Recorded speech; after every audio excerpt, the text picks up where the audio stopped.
So now not only is Lyft trying to go all electric by 2030, but California regulators may be imposing certain things and standards when it comes to how many vehicles on the road that are ride hailing need to be electric by 2030. And that's what we're talking about right now.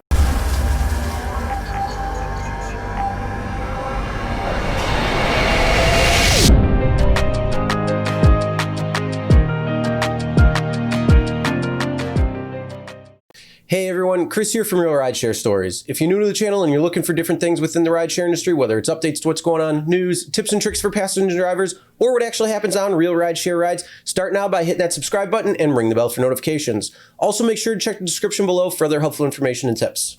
So now this is only happening in California currently, but there are probably other states that are going to adopt either very similar or the exact type of language when it comes to trying to push for electric vehicles for Uber and Lyft to have either a certain percentage by a particular year, or maybe even going 100% like Lyft wants to do.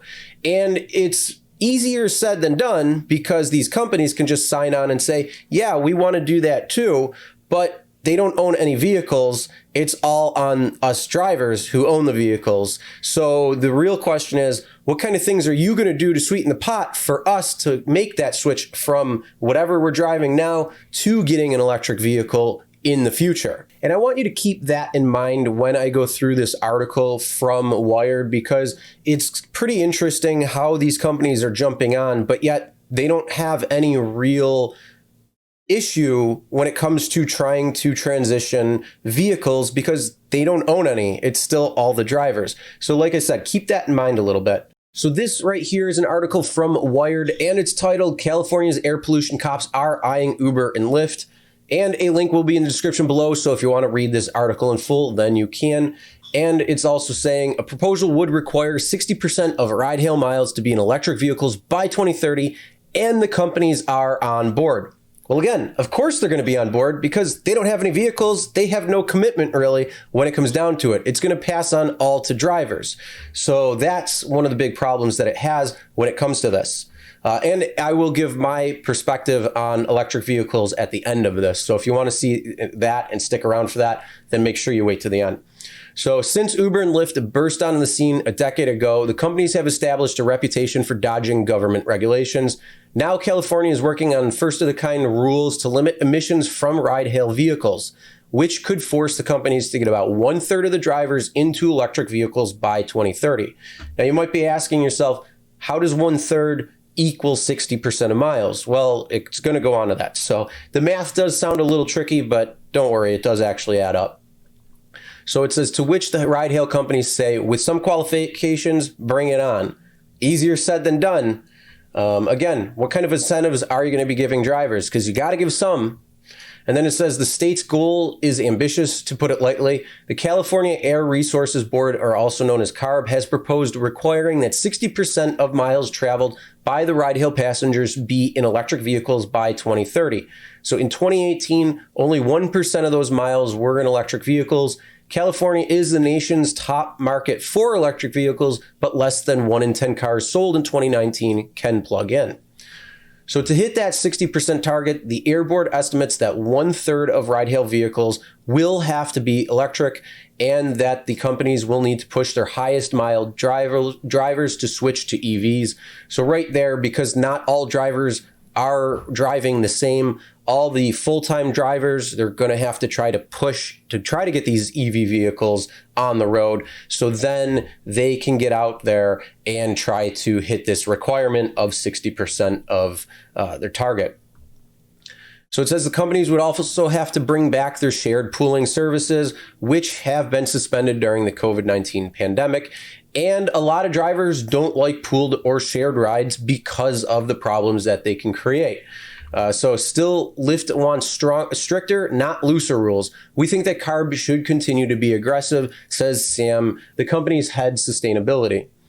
So earlier this year, Lyft pledged to electrify all of its driver vehicles by 2030. I did make a video on this previously. You can check that out as well if you want to see what that is.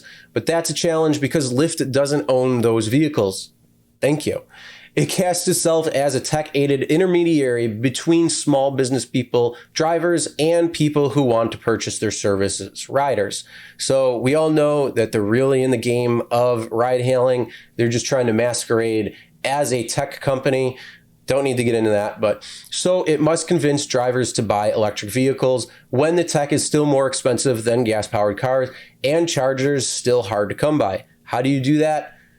A lot of government help and money. But here's the problem. If you as a company want to make that switch, you can't rely on the government to give you subsidies to allow drivers to get these vehicles.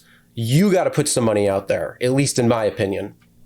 And then it says, Uber has not made a similar commitment on electric vehicles, but a spokesperson says the company looks forward to continuing to engage with CARB and that Uber supports California's clean miles standard as a first of its kind performance-driven standard.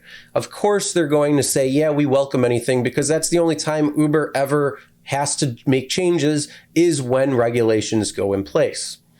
So it says electrifying more ride-hail vehicles could be a big deal for the state.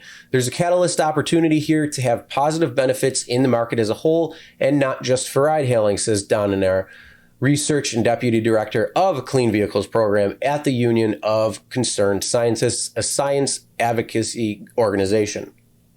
Ride-hailing might seem like a weird target for pollution regulators. In California, companies like Uber and Lyft account for just 1% of the vehicle miles traveled and 1% of the greenhouse gas emissions from cars. So in actuality, will this have a much needed effect or not really? Well, it's a step in the right direction. But that share is higher in cities which tend to be more polluted. And because drivers have to travel between each ride, the average trip via ride-hail produces 50% more emissions than the average car trip. Research published last month suggests that because the average ride-hail vehicle in California travels much farther each day than other cars, electrifying a ride-hail car saves 3 times as much carbon dioxide as electrifying other cars. And I could probably say that's going to be pretty close to true. An electric ride-hail fleet would be nice for other reasons. Ride-hail vehicles could charge at off-peak hours like mid-morning to mid-afternoon when the electric grid tends to be less burdened and rides are less frequent. California's ride-hail pollution regulations will also apply to autonomous vehicles, which could push those working on robotaxis to make them electric. To make it work, Aaron's, the Lyft sustainability head, says the ride-hailing industry needs government help in the form of subsidies to help the lower and middle income drivers buy EVs.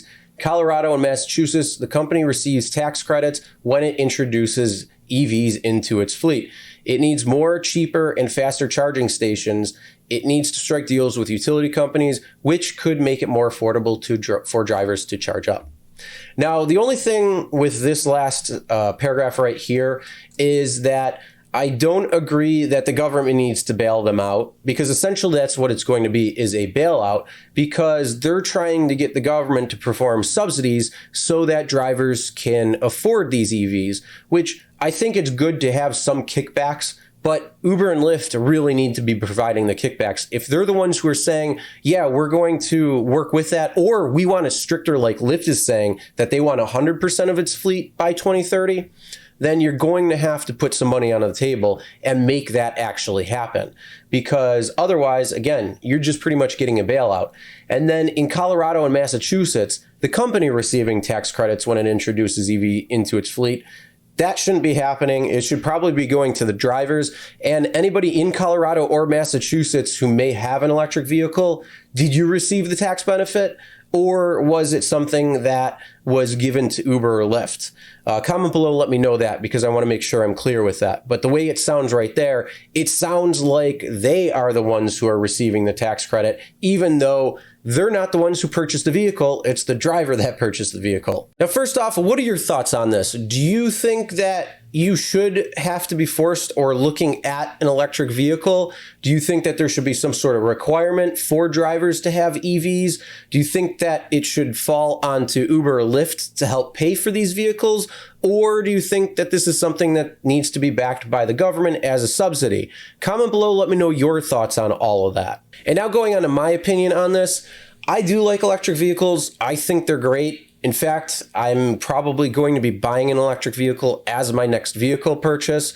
I want to try to hold out as long as I can, because if there are some different incentives that Uber and Lyft are going to put out there, that would be great, because then I could get that car for even cheaper.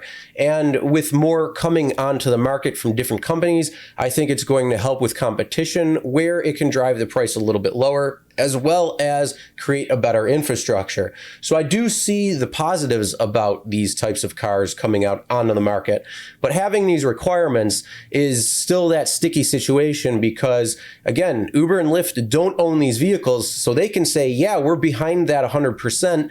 So whether it be the 60% range that California's CARB emission board is talking about, or if it's Lyft's that's saying they want to have their entire fleet at a EV at 100%, then again, they don't own the vehicles, so it's easier said than done when it comes down to it. And lastly, I really do think that Uber and Lyft need to put money into this in order to provide some sort of relief or subsidy from these companies versus having it rely on just the government. Now, if you could get government subsidies and also from Uber and Lyft incentives, that would probably be the best, because it's going to cost even less for a car. But again, the requirement to have an EV car, that's still just an issue, but at least it is 10 years away. So it will have a high probability chance that any driver that is a long-term driver for a few years or something like that is probably going to be getting a newer vehicle. And hopefully by that time, some of the electric vehicles that are just coming to the market today will be on the resale market. So even still, those will be cheaper as well. And that's the end of this video. Make sure you hit that subscribe button and ring the bell for notifications so you'll be notified every time a new video is uploaded. Also, make sure to check the description below for other helpful information and tips. And as always, never drink and drive. Always tip your drivers, your delivery drivers, and your shoppers. And we'll see you next time.